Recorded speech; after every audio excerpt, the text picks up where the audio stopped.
So let's go back to the highlights of your MMA. What are those in your head? Um,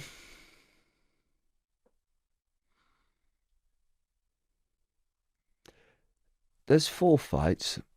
I've had about 50 MMA fights. And 300 fights total, was it? Yeah, Wow. minimum. I lost count. I go to events and I said, we fought. Oh, did we? Oh, I'm sorry. Hey, how you doing? Yeah. Okay.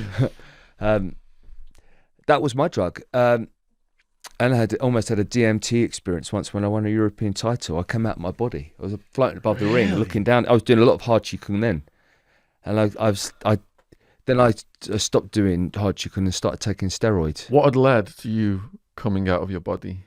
I was doing hard qigong.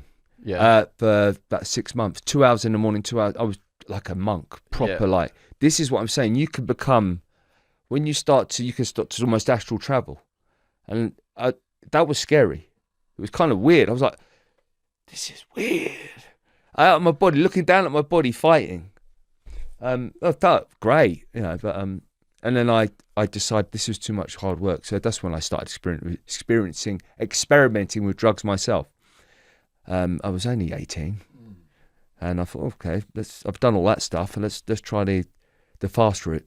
MMA, basically bullied kid, done all lots of different martial arts, and What was it like then as a bullied kid? Were you used to getting hit because you were bullied, and then you start the dojo and get hit? Are you already used to it, or does it take some getting used to? It takes getting used to. I wanted to be. For me, I wasn't me. I was somebody else. Multiple personality. I did become a different person.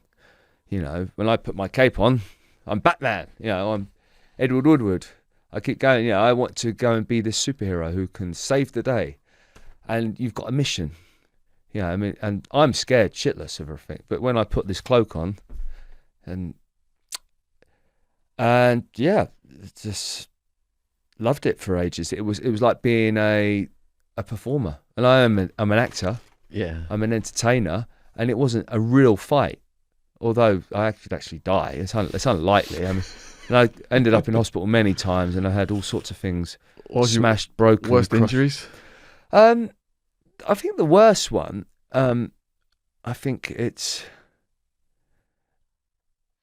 Oh, I split my shin open. It was voted. You can check this out. One of the top worst cuts in the history of MMA, of the world. It's like I had a vagina on my shin. Ooh. I fought Murilo Ninja Rua. It was a pride fight. He came over from Brazil, in a cage rage, and I was beating him. And I kicked him. I lifted him off the ground and stop! Everyone ran in. What? Don't look down. What's the first thing you're gonna do? And I saw it. It was like this, that big, white. You see the shin, and then it started spurting. And they said, "Oh, we think you hit an artery." I ain't got an artery, but they tourniqueted my leg and lifted me upside down and carried me out. And do you know what I was singing on the way to the? Where did we fight? That was, where did they have the Ideal Home exhibition? In London. Oh God, Earls Court. I was saying, he's going home in a London ambulance. He's going, and I went home in a London ambulance. I'll get this. I remember being on the couch, right, and it stopped spurting, right, and I'm sitting there, and it didn't really hurt because I'm still sort of like freaky, You don't need any drugs when you've on that sort of level of pain. And doctor come in, and he went, and pressed it, and I went, what the fuck? It started spurting. And why'd you do that? Oh, idiot! That was pretty horrible. I've done everything. I've ripped, torn. I had a fight with a guy called Lee Murray, who's quite famous. He's in a prison now in Morocco. He actually, I got more hurt. We fought in a cage fight, but then I got more hurt with him about a year later when we had a rematch in the gym, and he hit me in the orbital, cracked my eye, broke my eye, and my eye popped out, and I had to sort of hold it in. And I drove to the hospital like this, I taped it, and I had to drive like this. Jesus Stupid. Christ. And I shouldn't have driven. That's dangerous because the fluid caught in the brain there's something that can happen there. They kept me in for 2 days. Oh, when I fought Tom Watson was a big fight that you were just watching. Yeah, I urge people to go down watch this Tom Watson fight. He broke the other orbital in that fight. No, so both orbitals broken. Yeah, and that was I popped out again. I liked it where you did that reverse spin move and just lashed out like that. Yeah, spinning back fist. That's it. Yeah. It's funny. We were going to have a fight in September. It's September 8th. Is it September? Yeah. Are you still fighting then? No. I'm battered, but for the right money. Saying that, there is actually a couple of fights. I mean, my body is smashed to pieces. I've actually got a disabled badge. No shit. Because people joke, but I mean I've got agony. Yeah. Sitting here, I've got agony now in my sciatic going down my left hip.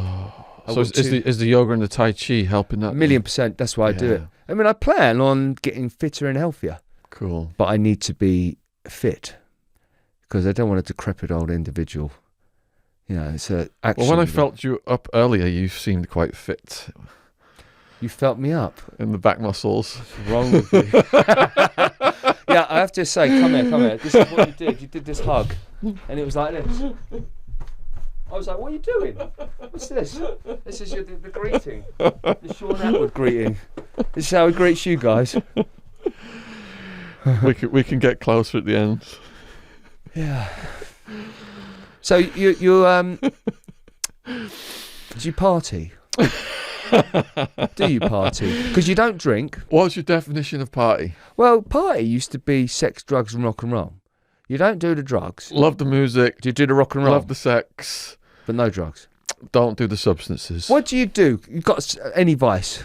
Not dark chocolate? My therapist said there's nothing wrong with positive activity, getting addicted to positive activity. I do like a bit of dark chocolate. How's that changed you, would you say, from having such highs with substances? I know what they're like, but I haven't done crystal meth or heroin or crack, but done cocaine, and I know what that feels like. It feels quite nice.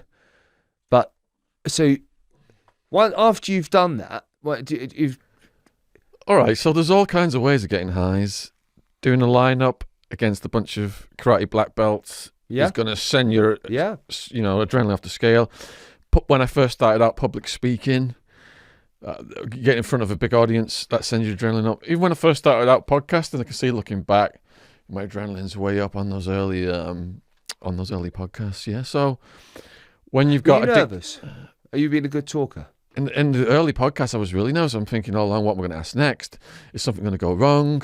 Blah blah blah. I'm a perfectionist. I'm always trying to cover all of my bases in advance in my head. So I've got like 5 questions lined up in my head for the guest, in case they run out of steam, and learning about how guests tell their stories. Because some guests come in, I'll ask them a question, they give a 10-second answer. So I've got to have 5 questions in my head for that person, because otherwise I'm going to run out. So my ideal now, I've got a guest screener now, and he pre-interviews the guests.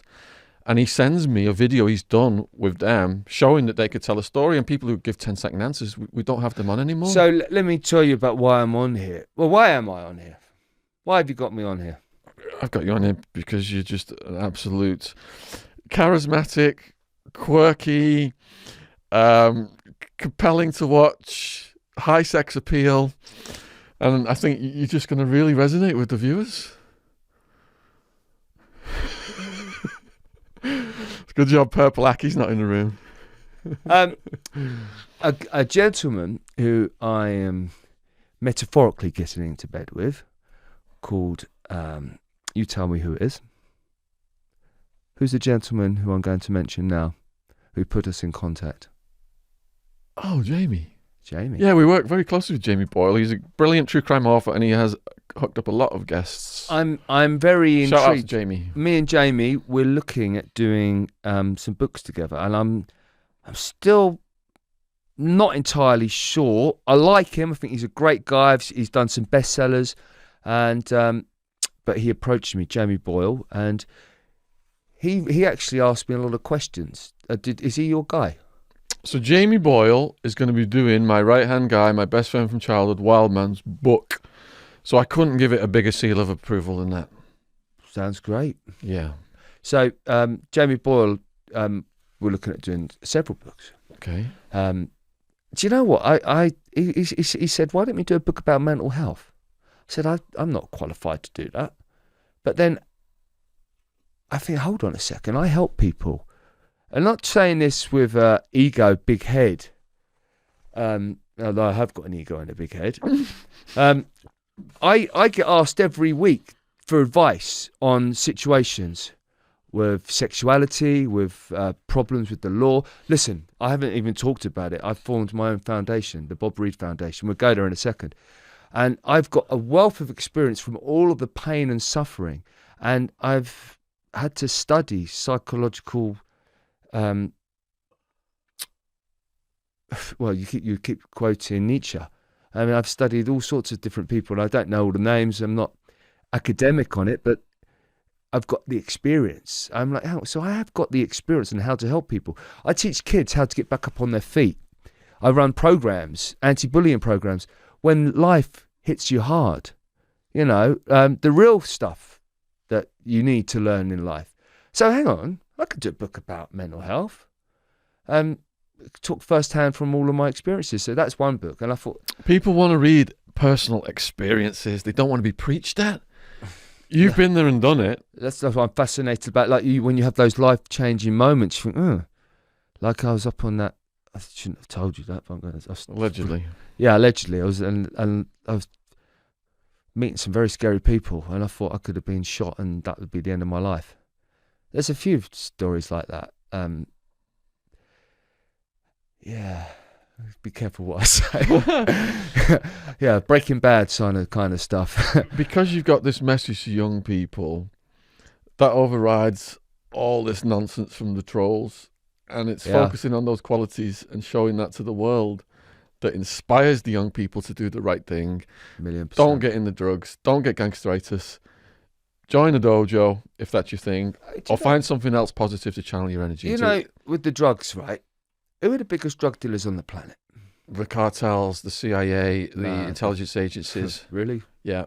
What about the governments? All the governments of the world. Yeah, that's what I'm saying. The intelligence agencies are the branch of the government that runs it. Yeah. I've written books about that. And I'm talking about cocaine and heroin.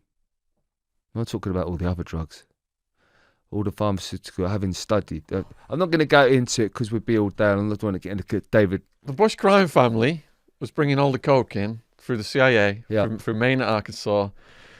Governor Clinton was providing the state police security. Because he played ball with the CIA, that's why they gave him the White House. When did cocaine become illegal? When? Was it 19... I mean, I know in World War One, in Harrods, you could go and buy an injection of morphine and cocaine to send to your loved one on the front line. Okay, so... Coca-Cola. In the 1800s... Wine. In the 1800s, therapists, scientists, even Freud, people were trying to make the names from plants from South America and Central America. Freud, he learned about cocaine's use in curing morphine addiction, supposedly. And he wrote a paper called Uber Coca, and he was so high on coke, his fiancée at the time, her parents had moved her to the other side of the country to be as far away from Freud as possible. He got so high on coke, he wrote a letter to her saying, "Woe to you, my princess. When I come, I shall show you what it's like to be a big man charged up on cocaine." He's just writing all this nonsense too while he's high on cocaine. But like you said, they didn't know what was coming, the side effects and everything. So you could go into Harrods or whatever stores it was back then in the 1800s and get a syringe and some coke or some heroin. And heroin was prescribed to put kids to sleep. Yeah, so then there was the backlash. There was the state... When did that happen? This is in the late 1800s, I think. Then there was the backlash. And then the federal laws were introduced by Harry Anslinger one of the first drug czars, and he was in for decades. And the whole world has its drug laws now because of Harry Anslinger. And he said to the whole world, for the United Nations, if you don't sign on for our war on drugs and make weed was his main thing. Marijuana, he wanted to be made illegal because of its effect on the degenerate races. That was one of his quotes. The main reason to make it illegal is because it's its effect on the degenerate races.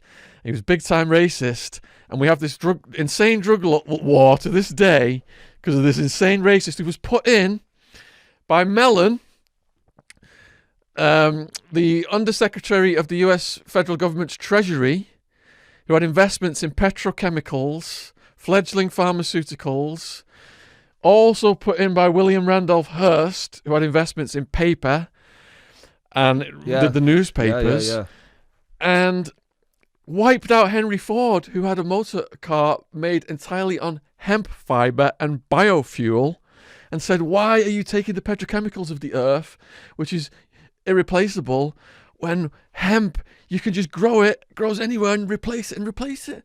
And this is why they introduced all these drug laws. What is going on with the world?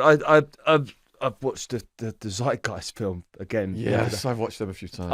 I watched it for years, and do you know about is it Project Venus? Is it, or Neptune? And long story short, we all have the ability to have completely renewable energy. Yes, and free. And it basically talks ultimately when you takes a bit of, it's a paradigm shift in consciousness. We wouldn't have to be slaves to something called money, profit. If everybody just got it. But again, that's what I call critical mass, 100 monkey syndrome. We have to do the best we can. I'm talking in yah language to a lot of people until everybody has a paradigm shift or decalcifies their pineal gland. Oh, I'm getting heavy here. Do you know what I'm talking about? Yeah. So our intuition, our DMT, which connects us, which has synapses. When you shut your eyes, the third eye has synapses which go back to the back of your brain, so where you can have perception, your sixth sense, gut, intuition, deja vu, tells you what's right and wrong. Yeah, I went to a 2-day Isha yoga meditation, and I had the rising of the ball of energy up the spine, the explosion out the head. Like, I didn't understand what was going on. It was crazy. And I ran out of there and it was pouring down with rain. I just had my t-shirt on and flip-flops. It was pouring down with rain. I ran out there and I was like that. Mother Nature, I embrace you. That's People great. were looking at me like I was crazy. Great. No, it's great. I know I can feel that now. I'm getting into your vibe. Yeah. This is the thing. I've done some DMT rituals, things like, I'm sure you've heard the ayahuasca, acacia, changa, mushrooms, and they change you. You start to see the world in a different way. And why was LSD banned? Because why do we want to go and fight? This is crazy. It's it's great. It's a great, powerful thing. Slavery. This boils me down, going back to why I say I agree with you. We should make all drugs illegal. Do you know about the social scientific experiment in Portugal where it came from my hometown of Widnes. Right. They shut it down in Widnes because the shops were so happy that the heroin users weren't doing all the theft, all the shoplifting. They were going to roll it out across the whole country. And then one call from the White House to Downing Street, and it got shut down. But Portugal got their users down from over 100,000 to less than 50,000 because they weren't scared of being arrested anymore. They were speaking to the health counsellors. Brilliant. And it got them off the drugs. Well, listen, this is the thing, right? War on drugs is a multi-trillion-dollar industry. They spent $2 trillion on it now in America. So I've explained the rat utopia quickly. Do you know about rat utopia? Yeah. You could explain. Johan Hari, I've had some dealings with him over the years, and he wrote about it. But go for it. So basically, you give a rat two rats in different cages, one with just water and heroin, and the rats in that cage, they take all the heroin and die. Now you get another cage and you put water and heroin, but you also give the rats the best food, the best partners, rat utopia, like Disneyland in Rat World, and the rats, they will take the heroin and cocaine water, but they won't take it all the time. So they try it and then they end up living. So basically what that's saying is the rats are happy outside of just the cocaine, then they're not going to keep taking it. So that's the theory on delegalizing. So look what we've done then. We have commoditized human beings with addiction issues to put them in warehouses called prisons to make profit off them. Yeah.